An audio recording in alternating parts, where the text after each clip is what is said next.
I'm a lot older, probably double the age of a lot of you guys in this room, but I own my own home. What's going to happen to these guys when they graduate, when they have a career that they're looking forward to? How are they going to afford, or what are you going to do about affordable housing in the crisis we have now, so they can have a safe place to live and call their home? Thank you for the question. When I was going to college many years ago, I'll be 47 in a couple of weeks, graduated from college in '95. I took out student loans. I had a work-study job, was a beneficiary of grants, but in addition, my dad took out the loan to make sure that they could pay their part of my college expenses.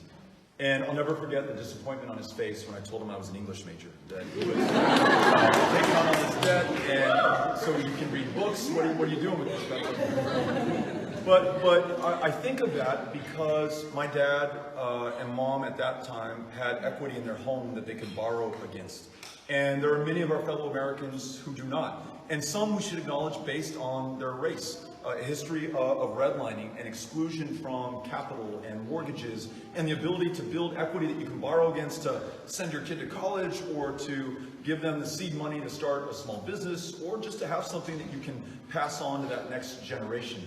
When we think about the people here in New Hampshire, my understanding is that you have the highest level of college loan indebtedness in the United States of America, so particularly pertinent here.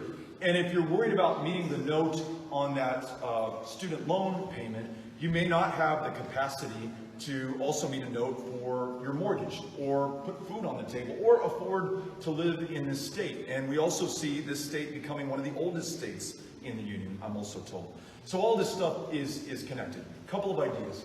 One, and I mentioned this earlier, but if you dedicate your life or some part of your career to public service, teaching in a school, working at the VA, in local, county, state, or federal government, we're going to waive all outstanding student loan debt. And we won't wait for you to make on-time payments for 10 years and jump through a bunch of hoops.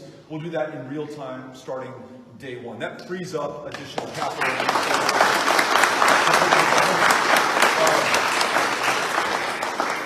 We're going to make sure that the first 2 years of higher education are free, that 4 years are debt-free, not just for tuition, but for books and board and room, for middle income and lower income students. That also is going to free up some capacity, but I believe there needs to be some direct federal government intervention in housing, including incentivizing the creation of millions of additional housing units in this country, preferably closer to where people actually work.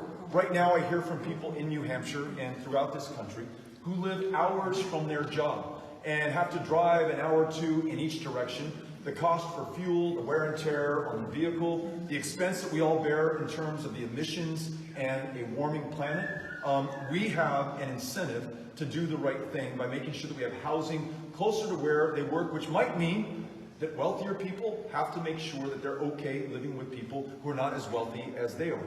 And that might be the condition upon which we make federal investments in these communities. You do not get to segregate where lower income people live. We're going to have mixed income communities in this country. We're going to invest in transit and high-speed rail so that it's faster to get to work as well. That also is going to make it a lot less expensive to buy a home and to build equity.